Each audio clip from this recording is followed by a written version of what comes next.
There are moments in life when a single presence, offered at the right time, can quietly pull someone back from the edge. Today's story is one of those moments. A true story that unfolded on a cold morning in San Francisco. In 2005, on the Golden Gate Bridge, a young man walked alone that morning. His name was Kevin Berthia. From a distance he looked calm, but inside he was overwhelmed by years of pain and pressure that no one around him truly understood. Kevin grew up with a severe hearing condition. Surgeries, treatments, and endless medical bills filled his early life. As he got older, he began to believe something harmful. That he was a burden, a weight on the people he loved. By his early 20s, that belief had wrapped around him like a shadow. And on that morning, the shadow felt too heavy to bear. The bridge was quiet except for the wind. Fog rolled across the water. Cars sped by, unaware of the silent crisis happening just steps away. Kevin stepped over the railing, onto the narrow ledge, and stared down at the cold water below. He felt alone, invisible, unseen, but someone did see him. A highway patrol officer named Kevin Briggs noticed the figure on the outside of the rail. He approached slowly, carefully, so he wouldn't startle the young man on the ledge. Briggs didn't shout. He didn't demand anything. He simply said, "It's pretty windy out here today, isn't it?" A small sentence. Soft. But it reached Kevin in a way he didn't expect. Kevin didn't reply, but Briggs noticed the slight shift in his posture. It was enough to keep going. He kept his voice low and steady. "My name is Kevin too," he said.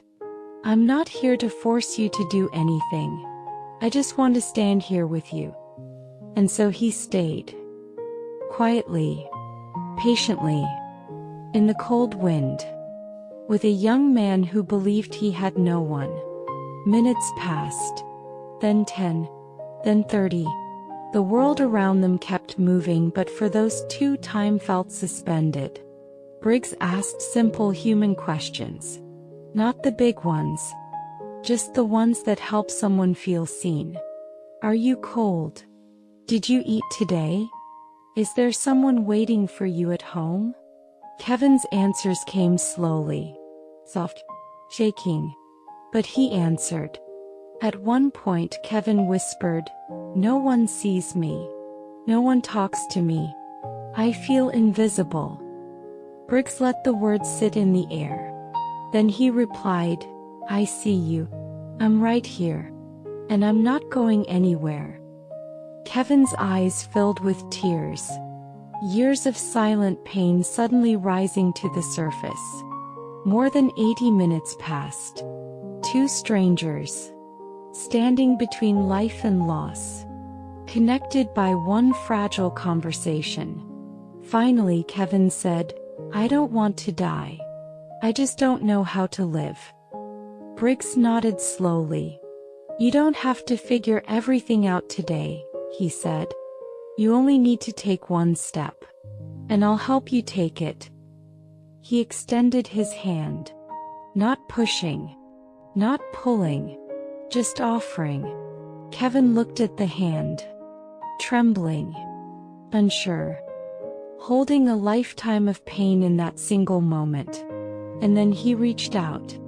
Briggs helped him back over the rail and onto the safe side of the bridge. A life continued. In the months that followed, Kevin received treatment, therapy, support. He rebuilt his life slowly, one step at a time. Years later, he stood on a stage, alive, present, hopeful, telling his story. And beside him sat the man who had stayed with him on the bridge. Kevin looked at Briggs and said, "You saved my life." Briggs shook his head gently. "You saved your own life," he replied. "I was just the person standing next to you when you needed someone." Today the two Kevins travel together to share their story. They speak about hope, about listening, about moments that change everything. And they remind us of something important. No one is truly alone. Even in the darkest moment, someone's presence, a voice, a hand, a moment can pull us back.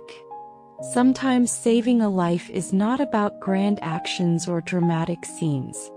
Sometimes it's just someone who chooses to stay, to listen, to say, "I'm here, and I'm not going anywhere."